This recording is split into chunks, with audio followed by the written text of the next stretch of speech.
he also, controller also certifying public keys of the certifying authority. Public key, private key, there are two keys making key infrastructure, or you can say key pair for digital signatures. ठीक है ना? And तो ये public की certify करते हैं कि हाँ ये इनकी है, ये इनके पास ही होनी चाहिए, he is the authorise person, he is the right person who can hold this public key. ठीक है ना? Next, laying down the standards to be maintain by the certifying authority.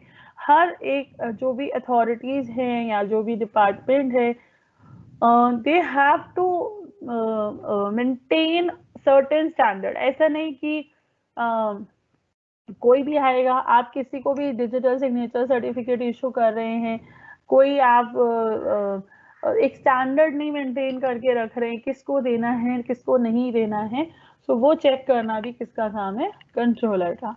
And also specifying the qualification and experience which employees of the certifying authority should possess, because he is the main head of the certifying authority. So he is going to specify, he is going to tell you कि क्या qualification क्या experience मुझे चाहिए अगर किसी को certifying authority के अंदर काम करना है तो।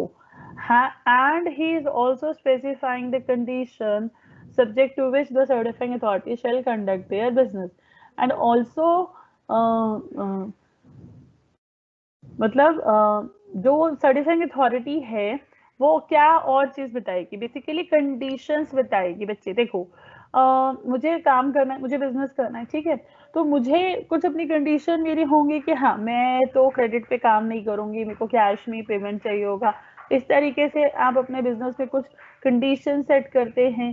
तो जो कंट्रोलर है वो भी सर्टिफाइंग अथॉरिटी के लिए कुछ कंडीशंस को स्पेसिफाई करेगा दैट सर्टिफाइंग अथॉरिटी किनको देगी सर्टिफिकेट डिजिटल सिग्नेचर का, किनको नहीं देगी, और क्या उसके स्टैंडर्ड्स होंगे, तो वो सारी चीजें कौन करेगा? कंट्रोलर देखेगा।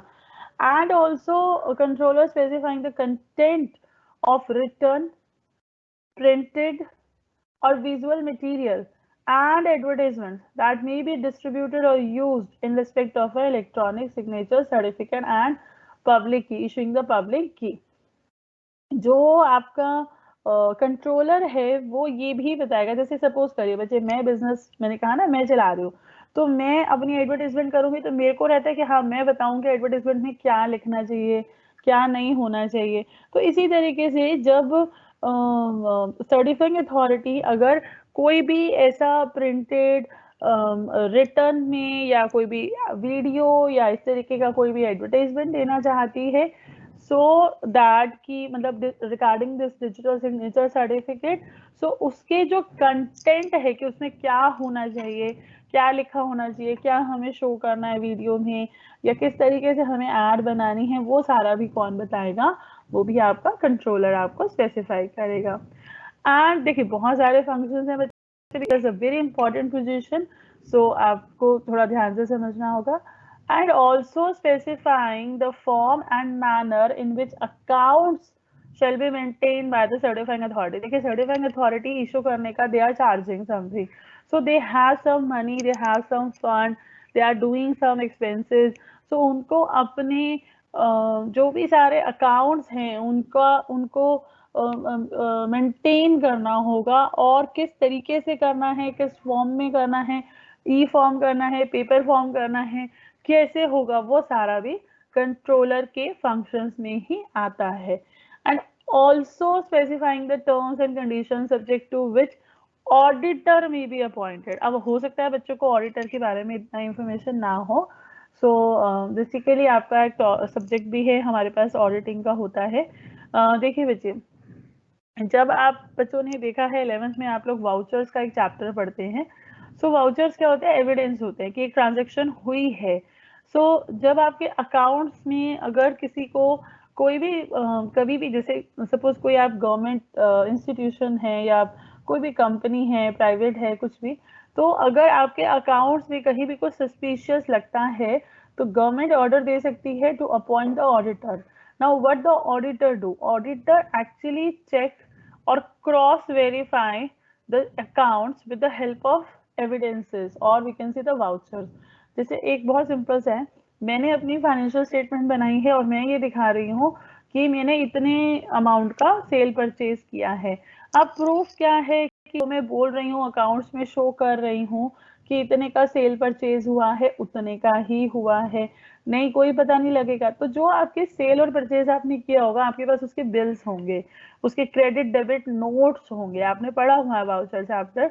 तो वो सारे जो होते हैं उनकी हेल्प से ऑडिटर का काम होता है क्रॉस चेक करना कि जो फाइनेंशियल स्टेटमेंट बनाई गई है, जो रिकॉर्ड्स दिखाए गए हैं, जो प्रॉफिट लॉस निकाला गया है वो बिल्कुल ट्रू है। तो वो भी सर्टिफाइंग अथॉरिटी के अकाउंट्स को ऑडिट करवाना है, कौन कैसे होगा, कितना रेम्यूनरेशन देना होगा, क्या रहेगा, रेम्यूनरेशन मतलब सैलरी होता है बच्चे, तो वो सब काम भी किसका है, कंट्रोलर का है। Then next step, facilitating the establishment of any electronic system by a certifying authority, either solely or jointly with other certifying authority, and regulation of such system. Basically जो कंट्रोलर है वो ये भी देखता है कि अगर आपको कोई इलेक्ट्रॉनिक सिस्टम की इस्टेब्लिशमेंट करना है, कोई इलेक्ट्रॉनिक सिस्टम ऐसा सेटअप करना है जिसमें जो सर्टिफाइंग अथॉरिटी है एक जो है वो दूसरे के साथ या जैसे भी उनका मतलब टर्म्स हो, मिलकर काम करना है, तो उसके लिए रेगुलेशंस क्या रहेगा, तो वो भी कौन देखता है, वो भी हमारा कंट्रोलर ही देखता है। And he also specify the manner in which the certifying authority shell conduct their dealing with the conduct their, जो भी उनका बिजनेस होता है, कैसे उसको सर्टिफाइंग अथॉरिटीज को अपना जो बिजनेस है वो करना है, मतलब जो डिजिटल सिग्नेचर सर्टिफिकेट है किसको लाइसेंस देना है, कैसे करना है, जो सब्सक्राइब कर रहे हैं पब्लिक की को उनको साथ कैसे डील करना है, तो वो सारा काम कौन देखता है, वो सारा काम आपका कंट्रोलर देखता है। And also he is also responsible for resolving any conflict of interest between the certifying authority and subscriber. देखिए एक अथॉरिटी है जो आपको इस तरह से सर्टिफिकेट्स वगैरह इशू कर रही है, एंड एक आपका सब्सक्राइबर है, those who are holding the public key and those who are holding this digital signature certificate और डिजिटल सर्टिफिकेट। अब उन दोनों के बीच में सपोज करिए कोई प्रॉब्लम आ जाती है, अथॉरिटी को लगता है कि इनको अब सब्सक्रिप्शन नहीं देना है, मतलब कि इनको अब हमें इनका सब्सक्रिप्शन कैंसिल करना है, इनको सब्सक्राइबर नहीं बनाना है। सब्सक्राइबर को ऐसा लगता है कि नहीं उन्होंने कोई गलत नहीं किया, तो वो उनके साथ ऐसा नहीं होना चाहिए। तो अगर कोई भी ऐसा इशू आ जाता है इन दोनों के बीच में, तो उसको भी सॉर्ट आउट कराने का काम किसका रहता है, कंट्रोलर का। एंड ऑल्सो देखिए राइट्स जब आते हैं तो ड्यूटीज भी आती हैं।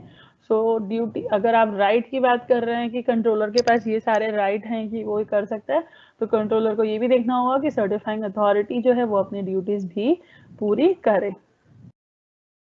एंड लास्ट है आपका, देखिए मैं इसमें और भी मेंशन कर सकती थी पर मुझे लगता है मैंने काफी मेंशन किए। And also maintaining a database containing the disclosure record of every certifying authority containing such particular, जो भी हमें उसके लिए रिक्वायरमेंट रहती है। ठीक है, आई होप ये आपको क्लियर है। Then recognition of foreign certifying authority by controller, ये सेक्शन 19 है बच्चे। मैंने स्टार्टिंग के स्लाइड्स में बोला सेक्शन 17 टू सेक्शन 19 डील कर रहा है हमारा with all the provisions relating to the appointment, qualification, functions, power, duties of controller or certifying authority. So इसका अब जो सेक्शन 19 है वो हमें क्या बता रहा है, ये हम देख लेते हैं।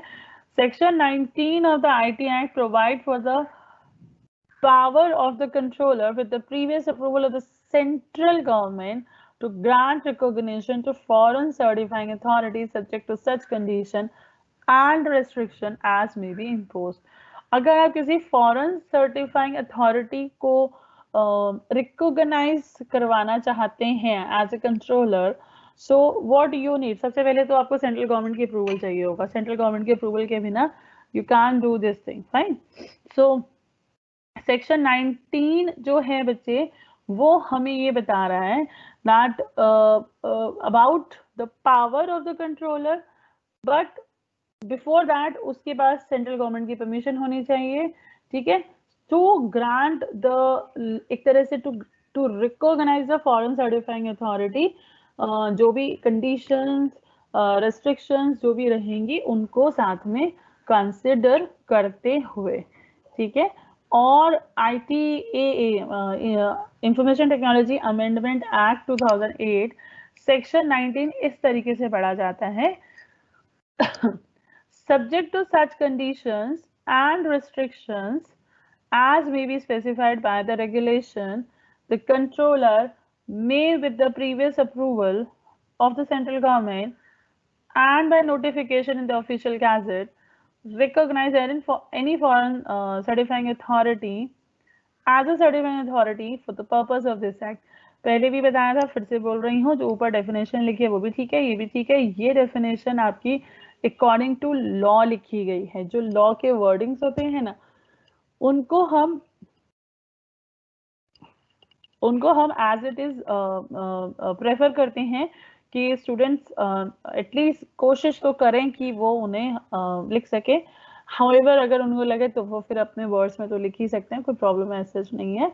सो सेक्शन 19 क्या बता रहा है बच्चे, अगर आप किसी फॉरेन सर्टिफाइंग अथॉरिटी को रिकॉग्नाइज कराना चाह रहे हैं तो उसके लिए क्या क्या प्रोविजंस है, ये हमारा सेक्शन 19 में डिस्कस हो रहा है। Then and also where any certifying authority is recognized under subsection 1, the electronic signature certificate issued by such authority shall be valid for the purpose of this act. अब देखिए, अगर आप किसी फॉरेन सर्टिफाइंग अथॉरिटी को recognise करा रहे हैं तो जो सर्टिफिकेट वो इशू करेंगे फॉर द इलेक्ट्रॉनिक सिग्नेचर, सो वो कितना वैलिड है, कितने टर्म तक वैलिड है, वो सारी चीजें भी जो है इसी एक्ट में इसी सेक्शन में कवर है। And the controller may, if satisfied that any certifying authority has contravened any of the condition and regulation, then he can, जिसको भी उन्होंने रिकॉग्नाइज किया था, then he can for any reason to be recorded in writing by notification revoke such recognition. देखिए बच्चे, अगर वो recognition दिला रहा है तो वो रिवोक भी कर सकता है, वापस भी ले सकता है। अगर कंट्रोलर को ऐसा लगता है कि जो सर्टिफाइंग अथॉरिटी है वो कोई प्रोविजंस फॉलो नहीं कर रही, कोई रेगुलेशंस को फॉलो नहीं कर रही है, और with the approval of obviously central government, so he and also bye given the notification in the official gazette, controller can revoke such recognition. It's a big thing, ठीक है ना? So he can revoke the recognition, but obviously the valid and genuine reasons must be there. ऐसे नहीं कि मतलब कर लिया ठीक है, ऐसा नहीं होता। Valid reasons must be there. The next topic है हमारा license to issue digital signature certificate. Now section 21, देखिए मैंने पहले बोला था 17 to 19 डील करेगा with the controller. Now this is 21. अब बच्चों को पता क्या लगता है, अगर बच्चे मेरे से ऐसे पूछते हैं, आपने 17 to 19 बोला, आपने 20 नहीं पढ़ाया, बीच में 21 आ गया। देखिए बच्चे, ऐसा होता है कि कई बार वो सेक्शन हम इसलिए नहीं लेते क्योंकि उनका जो टॉपिक होता है वो कहीं बाद में कवर हो रहा होता है।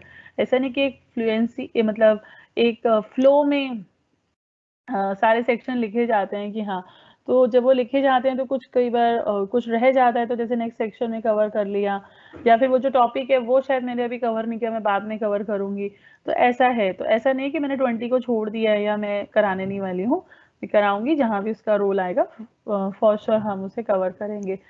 Section 21 of the act, IT act, provides that a license to be issued to a certifying authority to issue digital signature certificate by a controller shall be in such form and shall be accompanied with a such fee and other document as may be prescribed by the central government. बहुत अच्छा और बहुत easy सा एक paragraph है, आप I hope बच्चों को समझ आ रहा होगा। Section 21 of the IT act provides that a license to be issued, जो लाइसेंस आप इशू कर रहे हैं to issue digital signature certificate by the controller, वो इस तरीके से होना चाहिए जो प्रिस्क्राइब दिया गया है in your section, and also with such fees, जो भी फीस प्रिस्क्राइब है और जो भी रिक्वायरमेंट है डॉक्यूमेंट्स की, उनके साथ जो कि सेंट्रल गवर्नमेंट बताती है कितना फीस है, कौन कौन से डॉक्यूमेंट लगाने। देखिए बहुत, अगर मैं नॉर्मल सा बताऊं बच्चे, आपको आधार कार्ड बनवाना है, गवर्नमेंट ने आपको बोला है आधार कार्ड बनवाना है, आपको बर्थ सर्टिफिकेट लेके जाना है, आपको ये डॉक्यूमेंट लेके जाना है, आपको इतना फीस पे करना है। सो इस तरह से आपको बोला जाता है। सो सेम अगर आपको लाइसेंस लेना है to issue this digital signature certificate, so उसके लिए there are certain condition, there is a form that should be accompanied by the fees and the other required document and which are prescribed by the central government. Further, the controller, after considering the application, may either grant the license or reject the application after giving reasonable opportunity of being heard. मैंने अभी last slide में भी बोला कि अगर आप recognition दे रहे हो तो आप रिवोक भी कर सकते हो। तो यहाँ भी यही बात है कि कंट्रोलर एप्लीकेशन देखने के बाद या तो लाइसेंस दे देगा या एप्लीकेशन रिजेक्ट हो जाएगी, but with the opportunity, giving reasonable opportunity of being heard. अगर आपकी एप्लीकेशन रिजेक्ट हो रही है, उसका कोई रीजन दिया जा रहा है, तो आपको चांस दिया जाएगा, आपको अपॉर्चुनिटी दी जाएगी so that you can explain your side as well. ऐसा नहीं कि मैंने बोला नहीं मुझे तो एप्लीकेशन नहीं अच्छी लगी छोड़ दो, ऐसा नहीं है। आपको एक प्रॉपर वैलिड रीजन देना होगा कि अगर आपका कैंसिलेशन जस्टिफाइबल है कि नहीं है। As per ITA AA 2008 section 21 is as under. Section 21 says about the license to issue the electronic signature certificate subject to the provision given in the subsection 2. Any person may make an application to the controller for a license to issue electronic signature certificate. Section 21 आपको prescribe करता है that subject आप जो भी provisions हैं, जो भी subsection 2 में गिवन है, कोई भी अपनी एक एप्लीकेशन लगा सकता है to the controller for license के लिए, for license to issue electronic signature certificate, and no license shall be issued under subsection 1 unless लिखा है बेटा, unless the applicant fulfills such requirement as with respect to qualification, expertise, experience, resources, and other things which are necessary for issuing electronic signature.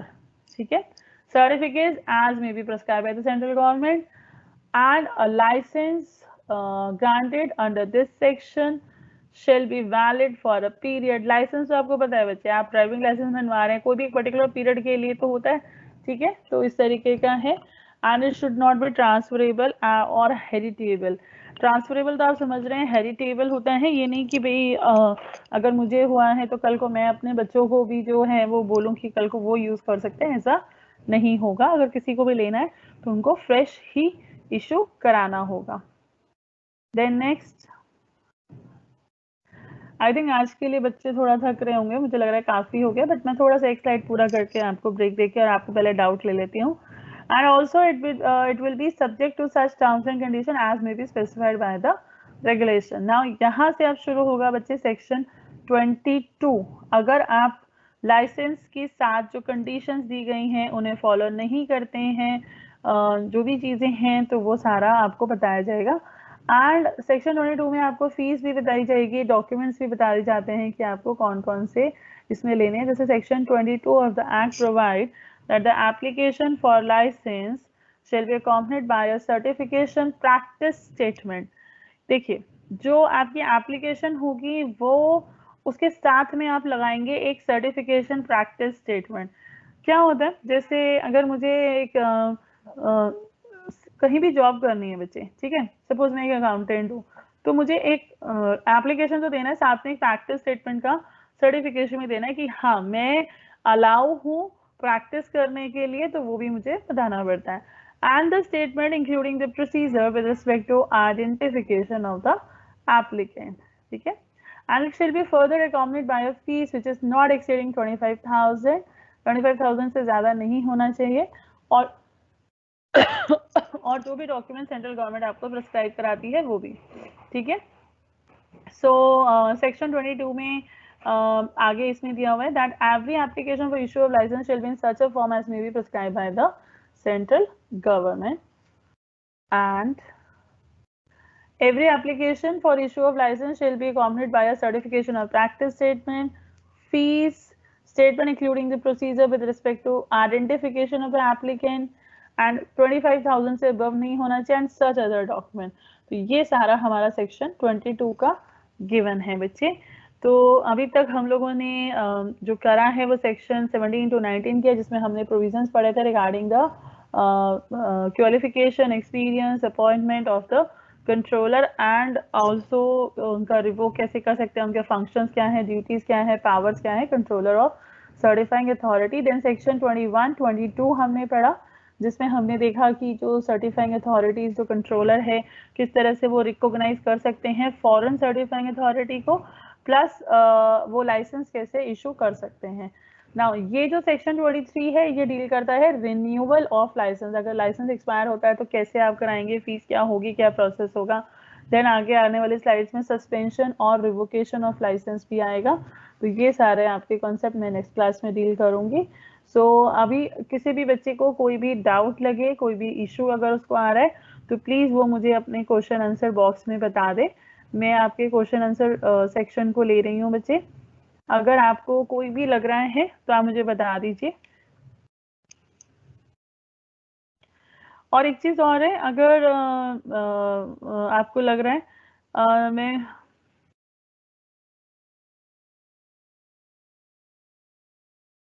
Okay drive पे मैंने अभी upload नहीं किया, मैं कर दूंगी बच्चे, अभी कर दूंगी मैं आज फॉर श्योर आपके ड्राइव पे अपलोड कर दूंगी मैं.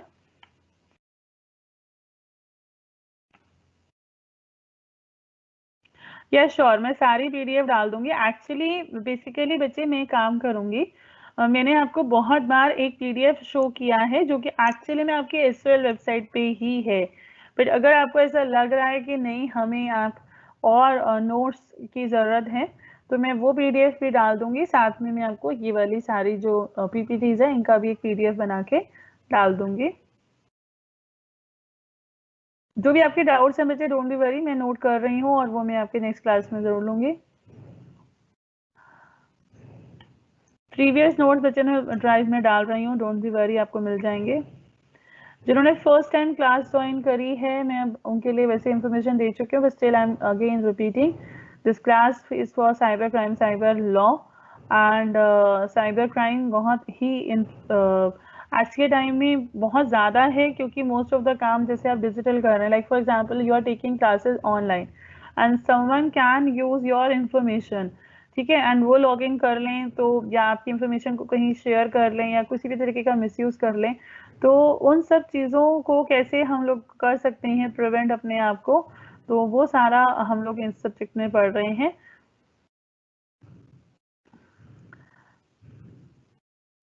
पीपीटी मिल जाएगी बच्चे, मैं दे दूंगी. Important questions as such important तो मैं नहीं मुझे आइडिया, क्योंकि मैं ये नहीं बोलूँगी कि दीज आर वेरी इंपॉर्टेंट, क्योंकि इसका मतलब ये होता है कि फिर बाकी चीज़ें अनइम्पॉर्टेंट हो जाती हैं, ऐसा नहीं है. हाँ, लास्ट ईयर का जो क्वेश्चन पेपर रहे हैं इन दिस सब्जेक्ट वो मैं शेयर कर लूँगी आपके साथ लास्ट जो मेरी क्लासेस होंगी नेक्स्ट वीक में, उसमें एग्जाम के क्वेश्चन लास्ट ईयर के क्वेश्चन पेपर शेयर करूँगी बच्चे. On the basis of that आप देख सकते हैं केस स्टडी या डायरेक्ट दोनों आने के चांसेस होते हैं. ऐसा नहीं है कि खाली केस स्टडी बेस ही आता है, जैसा कि मोस्टली बिजनेस स्टडी में बोला जाता है कि खाली केस स्टडी आएगा. ऐसा तो नहीं है कि खाली केस स्टडी ही पूछा जाएगा या कुछ डायरेक्ट क्वेश्चंस रहते हैं. बट यस मिक्सअप रहते हैं बच्चे, इसमें क्वेश्चंस जो रहते हैं वो बहुत मिक्सअप रहते हैं. कोई केस स्टडी भी आपको दी जा सकती है कि अगर इस तरीके का कोई फ्रॉड ऑनलाइन हुआ है तो आप कैसे उसको प्रोटेक्ट कर सकती हैं, या सिग्नेचर्स को यूज़ कैसे किया गया है, तो उस तरीके का भी आ सकता है. डेफिनेटली इस तरीके से भी पूछ सकते हैं कि डिफाइन डिजिटल सिग्नेचर सर्टिफिकेट और the functions of controller of certifying authority. तो उस तरीके का भी आपसे क्वेश्चंस पूछे जा सकते हैं. और कोई भी डाउट किसी बच्चे को लग रहा है तो प्लीज़ अपना शेयर कर लीजिए.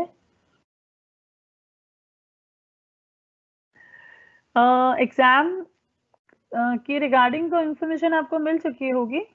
आई होप आप बच्चों के साथ डेट शीट शेयर हो चुकी है सारे एसओएल की वेबसाइट पे, बहुत अपडेटेड वेबसाइट है, आप चेक कर दीजिए. नोट्स मैं दे दूंगी बच्चे, don't be worry for that. अच्छा बुक के लिए, मैं बुक के लिए बता देती हूँ। देखिए बुक हमारे because we you are in SOL, so मेरा एक रहता है कि चलिए एसओएल के लिए, एसओएल के बच्चे, एसओएल के टीचर्स ने बुक्स लिखी हुई है, तो आप वो ले सकते हैं, रेफर कर सकते हैं। This is cyber crime, cyber law by doctor U.S. Pandey, doctor Uma Shankar Pandey and doctor Varinder Kumar. That's a very nice book, आप देख सकते हैं उसको। अगर आपको कोई भी हेल्प चाहिए आप उसमें से ले सकते हैं। Otherwise I am always saying that materials are available on SOL website. Please आप चेक करिए वेबसाइट को, आपके डैशबोर्ड पे भी सब इंफॉर्मेशन अवेलेबल है, तो आप प्लीज चेक करिए। टोटल 5 यूनिट्स आर देयर बच्चे, 5, and we are doing 5th unit right now. आज ही स्टार्ट हुई है, सो 5 यूनिट्स हैं।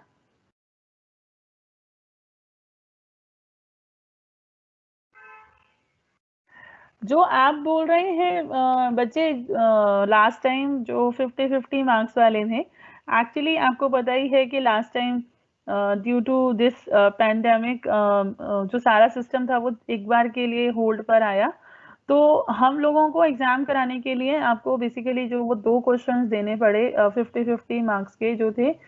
सो अभी ऐसा नहीं होगा, अभी देखते हैं, अभी आपको जो भी इंफॉर्मेशन है इस वेल से मिल जाएगी।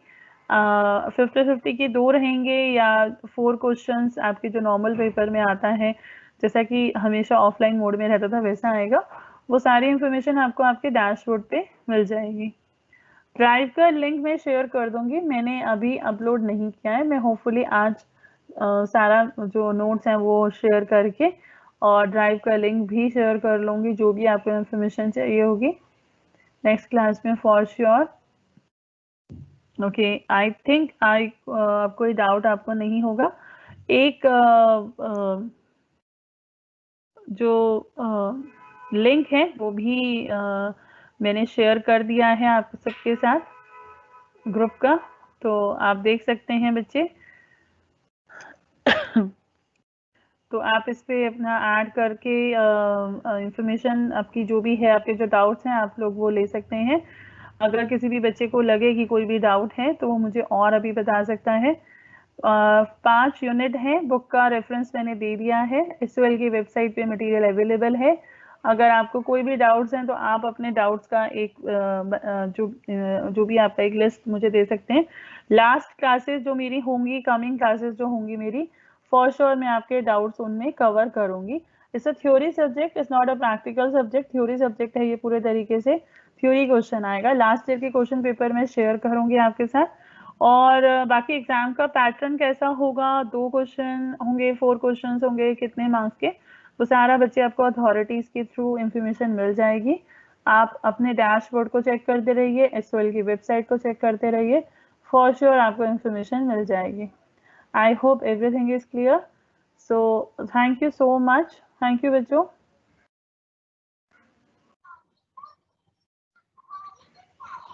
सर प्लीज एंड कर दीजिए। एंड कर दो मैडम? हाँ जी सर। ठीक, ओके, थैंक यू। हाँ जी।